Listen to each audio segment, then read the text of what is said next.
Marqué la 64e élection de Miss Monde, donc le 14 décembre dernier à Hillcourt Exhibition Center de Londres, a eu lieu l'élection Miss Monde. Seydina, la plus belle femme du monde, est africaine. Elle est sud-africaine. Roland Strauss, elle est sud-africaine. Elle est Miss Afrique du Sud 2014. Elle devient Miss Monde. Commentaire. Oui, et même sa première dauphine, je pense aussi, est ghanéenne. Ouais, non, elle est venue l'accompagner. Bon, voilà. Patrick est en train de vous tromper. Non, mais pour dire que, la femme africaine, je l'ai toujours dit ici, n'a aucun complexe, ne doit pas avoir de complexe vis-à-vis des autres femmes du monde. La femme africaine a toujours été la plus belle et la beauté même, que ce soit dans la coiffure, que ce soit dans l'effet vestimentaire haute, est originaire de l'Afrique. Donc, ce que je vais demander aux autres femmes africaines, c'est de se décomplexer, surtout avec les problèmes de mèches humaines et mèches des autres femmes. Je pense qu'elles n'ont pas besoin de ça pour des femmes honorables, elles n'ont pas besoin de ça pour des femmes de qualité. Elles sont déjà, depuis à l'origine, des beautés, des canons de beauté. Elles n'ont rien à voir avec les mèches, des cheveux des autres femmes qu'elles vont acheter très cher pour mettre sur leur tête. Et je pense que c'est de l'aliénation. Il faut qu'elles puissent se décomplexer de cela. Elles n'en ont pas besoin. Il y a un peu de contestation du côté de la régie. Celles qui ont porté des mèches là-bas disent que non. Non, je dis que je préfère même les mèches synthétiques par rapport aux mèches humaines. Les mèches humaines, je pense que ce sont les cheveux des femmes européennes que elles vont se faire coiffer. Puis elles viennent voir les africaines. Et c'est tellement cher, c'est trop cher. Donc je pense que les femmes africaines n'ont pas besoin. Une femme n'a pas besoin d'avoir les cheveux d'une autre femme sur sa tête. Vous n'en voulez pas, vous connaissez le prix, c'est cher. Mais c'est très cher, c'est cher. Ça fait plus de 500 000 francs, bien 250 000 francs. Ça fait fin de commerce pour les femmes. Il faut que la femme africaine, surtout, généralement, ce que je déplore, souvent ce sont les femmes aisées qui font ce genre de choses. Diop, la plus belle femme du monde est africaine. La femme la plus riche du monde est également africaine. La Nigériane, que Seydina connaît très bien. C'est une fierté. Déjà, c'est une fierté pour l'Afrique parce que ces différentes dames nous permettent quand même de nous positionner. Pour une fois, on ne montre pas une Afrique qui a faim, une Afrique en guerre. On parle de l'Afrique première dans la beauté et dans la façon de bien gérer son entreprise, par exemple. Et ça, on ne peut qu'être content. Voilà. Et c'est une fierté. Je pense que ça donne un moteur aux Africains. Désormais, on sort progressivement du complexe. Et la première dauphine se nomme Edina Kolksa. Elle est Miss Hongrie 2014. La seconde dauphine, Elisabeth Safrit. Elle est Miss États-Unis 2014. Alors, cette Miss-là a succédé à Megan Young, qui était Miss Monde 2013. Elle était Miss Philippines 2013 également. Patrick, un ou deux mots sur Miss Monde. Miss Monde, il faut dire du haut de ses 1,77 m, la sud-africaine a une tête bien faite. Elle a seulement 22 ans et elle est en deuxième année de médecine. Et ce qui est intéressant dans ces initiatives, elle a décidé désormais d'aider les jeunes du monde entier et en particulier ceux d'Afrique du Sud, ceux qui vivent dans des bidonvilles comme Soweto. Alors il faut montrer qu'au-delà de la beauté africaine, il y a aussi l'intelligence africaine, celle de mener des actions intéressantes pour venir en aide aux jeunes africains. Voilà. Et l'année dernière, le Ghana avait eu une mention honorable aussi à l'élection Miss Monde. C'est à ça que Seydina faisait référence tout de suite. Hier, sur ce plateau, on s'est penché sur le bon comportement des usagers face aux infrastructures routières qui sont en train d'être livrées. Voici ce qui est sorti des réflexions des invités et des chroniqueurs. Je pense que ça va désenclaver certaines zones et ça serait plus rapide. C'est 5 minutes Makori, Cocody et l'échangeur. Je pense que ça va aider à rendre la circulation plus fluide. En dehors de ce point, il faut encore d'autres points. Parce que je me dis que... attendez qu'on livre celui-là. Oui, c'est insuffisant. C'est-à-dire que la Côte d'Ivoire a besoin de plus que ça. Je sais que c'est vrai que c'est un événement, mais on pourrait faire plus que ça si, et seulement si, comme je le dis toujours, si les ressources étaient vraiment bien gérées. Je pense que ce pont ne devait même pas être un événement en tant que tel. Ça doit l'être. Non, ça ne devait même pas être. Parce que sur Internet, on dit qu'il a commencé encore. Oui. Il y a un internaute qui dit que Seydina vient de commencer. Non, je vais dire quoi? Je vais dire que ne nous contentons pas du peu. La petite histoire, d'abord le premier pont ivoirien, c'est-à-dire le pont Félix Houphouët-Boigny, a été établi en 3 années de construction. D'abord en 1954, les travaux ont commencé pour s'achever en 1957. Ensuite, le pont de Gaulle, c'est-à-dire le deuxième pont, les travaux ont commencé en 1964 pour s'achever en 1967. C'est-à-dire, depuis cette date, on n'a plus vu, je veux dire, la création d'un nouveau pont. Alors que le pont HKB, si vous voulez, Henri Conan Bédier, a commencé en 2012 pour s'achever en 2014. Donc, soit 2 ans de travaux. Donc le pont le plus rapide des 2 autres ponts qui ont déjà été présents. Parce que jusque-là, il fallait 3 à 4 ans de construction pour un seul pont, mais pour cette fois, l'exploit a été réalisé en 2 ans. La technologie n'est pas pareille. Ce n'est pas la même technologie. Donc, non, ça veut dire que si on doit faire un rapprochement, on pourrait faire ce pont en 1 an. Au-delà de toutes ces infrastructures-là, on a besoin d'autres infrastructures. Il faut que l'État accepte aujourd'hui de faire une grosse campagne pour éduquer son peuple. Parce que souvent, ce n'est pas ignorance. Et bon, de temps en temps, ce n'est pas mauvaise foi. Moi, par exemple, quand je passe sous l'échangeur, je ne vois pas de poubelle. Donc, un usager qui passe, qui jette un bout de papier. C'est pas forcément de sa faute. C'est pas forcément de sa faute. Peut-être qu'il n'a pas d'endroit où le mettre.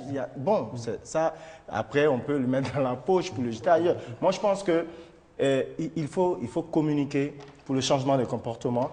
Ensuite, on peut sanctionner. Nous sommes le jour J, hein, c'est aujourd'hui 16 décembre 2014 que le pont Henri Conan Bédier sera inauguré, un pont long de plus de 6 km. Le coût, c'est aux alentours de 152 milliards de francs CFA.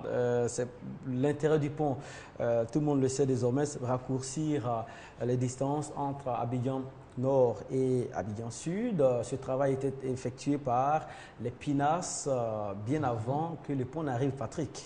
Oui, la transition est tout trouvée, Mohamed. D'ailleurs, même ce que vous allez voir tout à l'heure, j'ai été attiré d'abord par la réaction d'un internaute qui parlait en disant je voudrais faire appel à mes amis qui sont habitués au PINAS, dès que le pont sera inauguré, qu'ils en font bon usage et de ne pas écouter les gens qui disent que le pont sera payant et cher. Et moi, dans mes recherches, Mohamed, j'ai pu voir un élément justement du JT de RTI1 qui a attiré l'attention du fait que le pont, est-ce qu'il allait remplacer les PINAS? C'est une question qui se pose avec un grand point d'interrogation. En tout cas, vous en saurez un peu plus avec cet élément qui en dit davantage. Plan d'eau lagunaire d'Abidjan. Une pinasse reliant la commune de Marcory à celle de Cocody en panne en pleine lagune ébriée. La peur peut se lire sur des visages.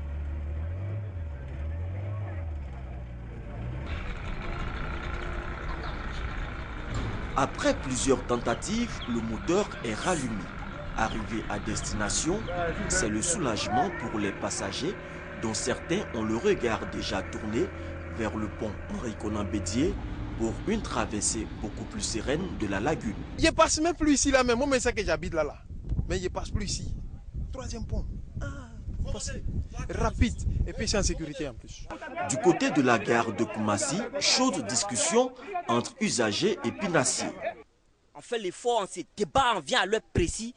Et eux, l'heure est arrivée, eux, ils sont là, ils prennent le temps, ils s'en foutent. Ils ne tiennent même pas compte des programmes des gens, des situations des gens. Ils prennent le temps et puis on est là, on les attend parce que c'est eux, on n'a pas le choix, parce qu'on n'a pas autre moyen pour se déplacer, parce que ça nous coûte cher de faire le grand tour. Faire près d'1 heure du temps, au moins 1h30 pour arriver de l'autre côté de la route. J'attends impatiemment le nouveau pont. Très impatiemment. Je suis pressé même pour faire ça en 15 minutes. En 15 minutes, je suis chez moi tranquillement, peu importe le prix, je suis chez moi tranquillement en sécurité. Mais là, je prends la pinasse. Pendant les 5 à 10 minutes, je suis dans l'angoisse. Les pinassiers, eux, sont confiants quant à la survie de leurs activités après l'ouverture du 3e pont. Chacun a son choix. Depuis nous étions là, ça fait des années. Ils n'étaient pas en sécurité, mais je crois quand même qu'ils passaient par la pinasse. Donc chaque personne a son avis en fonction de ce que nous faisions. Ça va faire baisser le chiffre d'affaires, mais on va faire avec. Des pinassiers confortés dans leur position par d'autres usagers. S'il n'y a pas de bateau-bus qui peut raccourcir notre chemin d'ici à l'autre quartier, on va toujours emprunter la pinasse parce que ça nous arrange. Or, sur le pont, il paraît que le pont est payant. On ne sait pas combien on va payer. Si déjà ici, je paye 400 francs par jour, je ne sais pas si sur le pont, je vais payer 1000 francs par jour. Donc, je préfère emprunter la pinasse toujours. Emprunter en toute sécurité le pont Henri Konan Bédié ou continuer sur les pinasses avec tous les dangers encourus. Voilà, vous venez de voir, les avis sont partagés. D'autres attendent activement l'ouverture du pont HKB, pendant que d'autres vont se contenter d'utiliser toujours les pinasses. Mohamed. C'est Edina, pinasses, pont, alternative, complémentarité. Bien, je pense que ici c'est un autre problème qui est exprimé. Je pense que c'est de redynamiser réellement le secteur du transport ici en Côte d'Ivoire. Et ça répond même à mon inquiétude d'hier, que c'est insuffisant ce qui est là. Parce que ce n'est pas parce qu'il y a un pont qu'il faut négliger ou oublier les autres problèmes. Parce que le pont ne viendra pas résoudre le problème des pinasses. Ce qui peut résoudre le problème des pinasses, c'est de redynamiser le secteur du transport. Diop, vous avez également raison aussi, il faut une opération de communication. La dame, par exemple, qui est dans le doute, le pont sera payant ou pas par des usagers comme elle, par exemple. Bon, là elle n'a pas de véhicule visiblement. La pinasse, elle règle le transport. Il faut vraiment informer la population quant au péage, par exemple. Ce sera fait pour qui, comment, avec ou sans monnaie. C'est normal. En fait, chaque acte qu'un État pose, il doit communiquer en avant. Et il doit communiquer, expliquer toujours à quoi ça sert, pourquoi on le fait. C'est comme le problème après, trouver des alternatives. Parce que, à part le fait qu'on utilisera le pont, je pense que c'est ceux qui sont en véhicule qui vont payer le pont. Maintenant, il faut développer le transport. Je ne sais pas comment la Sotra s'arrange, mais ça fait des années quand même, ils sont là et les bateaux-bus gardent toujours les mêmes lignes. Il faut développer ça en plus. Ça va plus désengorger la circulation et ça va faire moins de pollution. Parce que plus on utilise la lagune, moins on pollue l'environnement. Le transport en commun est privilégié. C'est vrai. Ouais, et quand on revient au changement de comportement et l'émergence, ce qui est bien, c'est que dans le changement de comportement, la corruption fait partie. Il y a COGES qui a repris encore, ils sont encore en train d'escroquer parce que là, il faut sanctionner maintenant parce qu'il y a une communication qui a été faite. Ils renvoient encore les enfants les enfants de l'école à cause des taxes de COGES. Tout ça, ça doit faire partie du changement de comportement. Oui. C'est vrai qu'il faut avoir un esprit, comme Cédina le dit, il faut se plaindre. Mais pour se plaindre, il faut respecter les acquis. Et le pont est fini. J'espère que les populations ne vont pas faire du pont un marché parce que ça commence comme ça pour détruire l'environnement. Ils vont faire de ça un marché ou bien des gars de Woro. En fait, il faudrait qu'on apprenne à respecter ce qu'on a. Parce que quand on respecte ce qu'on a, ça dure et après on a le courage de faire autre chose. Parce que si excusez-moi, si on ne respecte pas ce qu'on a, on va mettre plus d'argent dans l'entretien. Pourtant, cet argent-là pouvait servir à créer d'autres infrastructures. Autre chose. Ouais. 22 42 54, vous pouvez nous interrompre. Nous n'avons que quelques minutes. Hein. Fatou, on va changer le conducteur. On va aller tout droit sur la toile parce que les internautes ont réagi hier. Malheureusement, Patrick n'avait pas toute sa puissance de frappe. Aujourd'hui, on espère que sa puissance est là. Quand dit-on sur Internet, on va transiter par le petit pont de Fatou.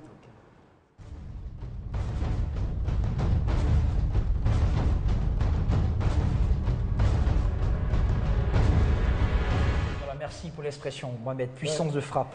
Voilà. Tano Jean-Mélène Konga nous dit effectivement le civisme, la discipline sont le gage d'une société sérieuse et organisée. Il est même impérieux que des dispositions soient prises dans le sens de combattre certaines attitudes qui sont une défiance à l'autorité et au respect des autres concitoyens. L'émergence ne saurait s'accommoder d'indiscipline et de manque de savoir-vivre et de savoir-être. Nous avons eu la réaction d'une Sénégalaise qui s'appelle Marie Fall. Elle nous dit « Je suis sénégalaise étudiante en sciences politiques et je ne rate jamais cette émission. Pour moi, les mauvais comportements, c'est partout en Afrique. Personne ne respecte personne. Et sur ce, on ne respecte pas les biens publics. Chacun se dit, voilà, c'est pas à moi. Si c'est gâté, c'est l'État qui paie. Mais n'oublions pas que l'État, c'est nous. Le budget de l'État vient de nos poches ou de celles de nos parents. Alors, il faut être responsable et se dire que l'Afrique ne sera que ce que nous ferons bonne continuation à vous les gars. Nous avons une autre réaction de M. Armel Onction qui nous dit « Bonjour, vraiment il faut reconnaître que les travaux sont abattus par l'État ivoirien. Mais le gros boulot à venir, c'est l'entretien de ces infrastructures et encore bonne continuation. » Merci Patrick, facebook.com/on garde les contacts et on va revenir tout de suite pour signaler la cote de popularité de Seydina par rapport à sa prise de position d'hier. En attendant, on va tout droit à la 7e tranche retrouver notre téléspectateur qui est en ligne. Fatou nous passera son nom, Fatou Sissoko Raounou, d'accord. Bon, il est déjà là. Bonjour, chers téléspectateurs. Bonjour. Oui, bonjour. Merci d'être avec nous. Bonjour. Bonjour. Oui, bonjour Ahmed. J'appelais pour participer. Je suis vraiment heureux qu'on parle de changement de mentalité. Il y a une chose qui crée beaucoup de problèmes au continent africain, c'est la mentalité des Africains eux-mêmes. Regardez ce point qu'on vient de recevoir. Il y a un des chroniqueurs qui a dit qu'on risque d'en faire un espace commercial. Et ça, ce n'est pas faux. Écoutez, quand on jette des sachets à travers des voitures, des conducteurs, des gens qui sont d'un certain niveau, qui sont allés assez loin à l'école, qui conduisent et qui jettent des papiers sur la voie publique. Mais c'est une question de mentalité. Il faut un travail profond au niveau des mentalités. Pourquoi l'Afrique est autant en retard? Pourquoi on a autant de problèmes? C'est tout simplement parce qu'il y a un grand problème de mentalité. Les gens refusent de changer de comportement et ça, il faut une volonté politique pour le faire. Au Ghana, qui est un peu plus propre que ici à Abidjan, pour ce que j'ai entendu, il a fallu que Jerry Rawlings sévisse. Les gens ont eu des services corporels pour qu'aujourd'hui le Ghana puisse un peu changer et soit assez propre. Je vous assure, j'ai traversé Cape Côte, c'est une ville tellement propre, on se croirait en Europe. Donc c'est possible. Il faut qu'on change de mentalité pour pouvoir aller de l'avant. Et ça c'est très important. J'aimerais que peut-être on mette en relation le changement de mentalité avec même le travail, avec la richesse acquise, avec beaucoup de choses qui font que l'Afrique ne bénéficie pas de ses ressources. Voilà, ce n'est pas la faute aux Blancs seulement. Il ne faut pas qu'on mette tout sur les Blancs. Les Blancs, non. Les Blancs ne sont pas aussi forts. Nous-mêmes, à notre niveau, on peut décider de se prendre en main. Et si comme dans le disent, les Blancs viennent pour nous mettre en guerre, si moi je suis un président africain que je dis non, on me tue. Le prochain qui vient, il dit non, on le tue. Le troisième vient, il dit non, on le tue. Mais si tout le monde dit non, mais finalement, les Blancs nous laissent en paix. Voilà. Donc, c'est une question qui est propre à nous. C'est une question de mentalité. Merci. Il faut qu'on accepte nous-mêmes de nous prendre en charge et d'avancer. Merci beaucoup. Voilà. Merci en tout cas. Bien des choses à ceux qui nous suivent depuis la 7e tranche et tous ceux qui sont au standard qui ne pourront pas passer en direct. Nous allons faire la prolongation concernant ce sujet. Diop le disait, c'est possible le changement de mentalité parce que lorsque les Noirs, les Africains se retrouvent en Europe ou en Amérique, ils adoptent de bons comportements, ils ne salissent pas les rues, vraiment ils se conforment à ce qui se passe là-bas. Donc, quelque part, c'est un peu exprès, entre guillemets. Oui, c'est parce qu'il y a beaucoup de laisser-aller. Bon, après, il y a l'ignorance. Mais regardez même... je prends par exemple les agents de mairie qui mettent les sabots sur... il n'y a aucun panneau signalétique qui dit que c'est interdit de stationner. Il n'y a aucun marquage au sol qui dit que c'est interdit de stationner. Et puis même stationner, il y a des réglementations. Tout ça, en fait, il faut une grosse communication. La Côte d'Ivoire, par exemple, moi je me rappelle, je me souviens quand on était tout petit, tu ne pouvais pas rouler de moto sans casque. Mais aujourd'hui, il y a du laisser-aller. C'est comme si l'État ne se préoccupait pas de la vie de ses électeurs ou bien de la vie des gens. Quand Seydina dit, quand je vois les jeunes en moto sans casque, je me dis, Seydina, il a raison de dire, est-ce que quand on dit cher compatriote, c'est la chair. Alors, Seydina, pour terminer, la dernière réaction aujourd'hui en 50 secondes, parce que nous sommes à la fin de cette émission. Y a-t-il espoir? On peut espérer qu'on aura ces infrastructures-là en bonne et due forme sur des années et avec l'éclat qu'elles ont aujourd'hui. Bien sûr, si l'État prend ses responsabilités, de nous montrer son amour en même temps, parce que quand on aime quelqu'un, on châtie bien la personne. Si l'État prend ses responsabilités de dire que population, on travaille pour vous parce qu'on vous aime, on veut votre bien-être, en même temps, on vous éduque, ceci et cela, et n'est pas bien à faire. Voilà vos droits, voici vos devoirs. Je pense que les choses vont changer. Voilà. Il faut ouvrir un œil aussi J'ai juste une petite voilà, demande. sur tout l'environnement, hein, pas seulement les ponts, pas seulement les échangeurs. Je veux dire 5 mètres, 10 mètres à la ronde. Vraiment dégager tout cela pour que on ne soit pas surpris. Alors, moi, je souhaiterais juste dire que, comme d'habitude, Abidjan n'est pas la seule ville de Côte d'Ivoire. Et nous, on a du mal. Plus tu vas à l'ouest, moins il y a des routes. Je crois que on va demander à l'État de penser à nous. Parce que après, c'est vrai que après, je reviens dessus. Voilà. Après Yamsokro, en passant par Daloa jusqu'à Mans, il n'y a plus de route. Voilà. Vraiment, on a du mal à voyager. On ne doit pas se contenter du peu. Voilà, c'est l'acceptation du peu qui fait que nos dirigeants ne travaillent pas pour nous. Il faut toujours demander pour qu'ils puissent toujours travailler pour nous. Merci à tous. Rendez-vous demain pour parler de culture avec Bidefer et Aubin Manfei. Cette émission a été réalisée par Fatou Koulibaly. Joyeux anniversaire à Bamba. Bamba qui est cadreur ici à la RTI. Hein. Et Bamba doit se mettre au casque aussi, hein, comme Diop l'a dit. Hein. Merci beaucoup et les programmes de RTI de se poursuivre. Il faut persévérer, ne jamais baisser les